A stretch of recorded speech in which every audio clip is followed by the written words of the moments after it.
made during our high school years. But imagine if the school you graduated from no longer existed.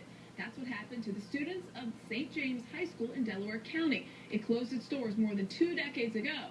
Tonight we look at a group of guys who seized an opportunity, helping to open doors for others when the doors to their school closed. Here's John Bork.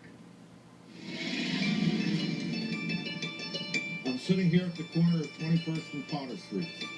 John Mooney knows his way around this neighborhood. Smack dab in the front of St. James High School. He should. In fact, I was born only 3 blocks from here. He spent more than half his life here, helping and shaping the lives of others. I think I put my life into this building. Nearly 2 decades ago, that changed. I miss this place much. The former Bulldogs baseball coach and everyone within the St. James program had no school to call home. It tugs. I mean, it'll never leave me. He kept saying to me, Jim, we need to have a building. We need our own office space. Now we're at the corner of 9th and Central Street. They landed here in Eddystone, less than 2 miles from their original school. The doghouse. A nearly 4,000 square foot shelter, one that required a lot of work. I remember the day that St. James closed. I felt a deep emptiness in my heart.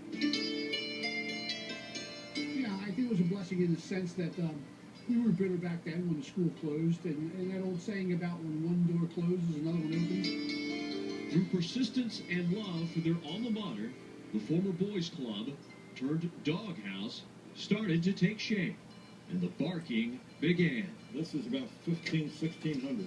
Through event planning and recruitment drives, these Bulldogs reach out to their 1,600 members to help current students receive the necessary funding for a Catholic education.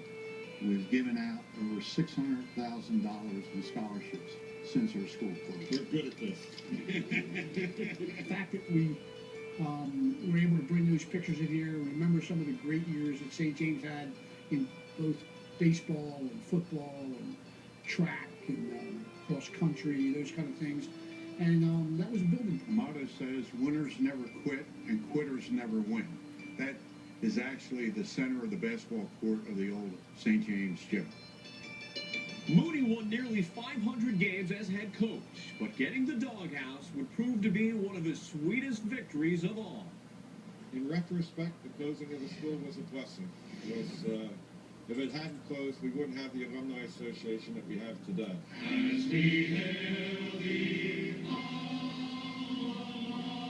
Hey, remember Rich McLaughlin? He graduated with us. As days slip into nights, a handful of these originals will share a few laughs, Fellow classmate, enjoy. reminiscing of what once was. And it's like we're all in high school together. And it's still like we're in high school together now.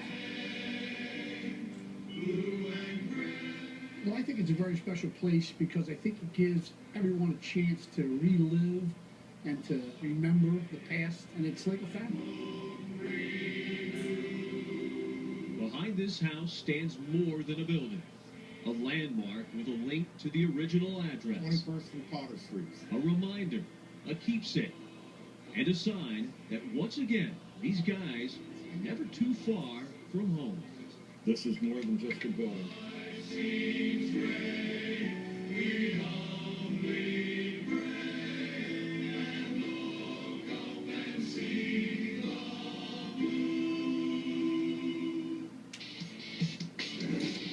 Good times.